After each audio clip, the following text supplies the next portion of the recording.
మేక ఆకులు నమిలినట్టు non stop గా గుట్కా నమలటం, చీకటి పడిన దగ్గర నుంచి అర్ధరాత్రి దాటే వరకు పీకల దాకా తాగటం, నిద్ర లేచిన దగ్గర నుంచి మళ్లీ నిద్రపోయే వరకు ఎవరినో ఒకరిని తిడుతూ ఉండటం, ఇది కొడాలి నాని దినచర్య.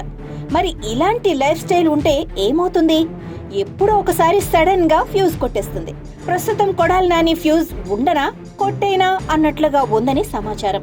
గుడివాడలో గురువారం ఉదయం తన పార్టీ నాయకులతో మాట్లాడుతున్న నాని అకస్మాత్తుగా కుప్పకూలిపోవటం, ఆయనకు వైద్యులు చికిత్స అందించడం గురించి తెలిసిందే. ప్రస్తుతం ఆయన ఆరోగ్య పరిస్థితి ఎలా ఉందన్న సమాచారం లేదు. సకల కళా వల్లభుడైన కొడాలి నాని ఆరోగ్యం పాతాళానికి చేరుకుందని మాత్రం తెలుస్తోంది. కొడాలి నాని తీవ్ర అనారోగ్య సమస్యలు ఎదుర్కొంటున్న ప్రస్తుత పరిస్థితుల్లో దేవుడా కొడాలి నాని బతకాలి, ఆయన మళ్లీ మామూలు మనిషిలా అందరిలో తిరగాలి అని పార్టీ నాయకులు, కార్యకర్తలు హృదయపూర్వకంగా కోరుకుంటున్నారు. వాళ్ల ప్రార్థనలు ఫలించి దేవుడు కరుణించి కొడాలి నాని పూర్తిగా కోలుకుంటారని ఆశిద్దాం.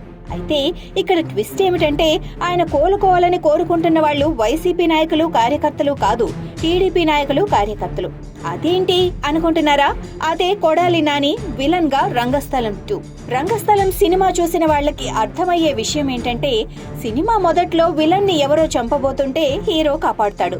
ఎందుకు కాపాడుతాడు అంటే, దుర్మార్గుడైన విలన్ కి ఎవరో శిక్ష విధించకూడదు, తానే శిక్ష విధించాలి, అందుకోసమే కాపాడాడు. అలాగే కొడాలి నాని విలన్ అయిన పొలిటికల్ రంగస్థలం 2 ప్రకారం ఇప్పుడు కొడాలి నానికి ఏమైనా అయితే ఆయన చేసిన పాపాలన్నిటికీ శిక్ష ఎలా అనుభవిస్తాడు? అందుకే ఆయన బతుకుండాలి, గుడివాడ నియోజకవర్గంలో తన ఓటమిని స్వీకరించాలి, ఆ తర్వాత ఆయన చేసిన తప్పులకు శిక్ష అనుభవించాలి. అప్పటి వరకు ఆయన క్షేమంగా ఉండాలి.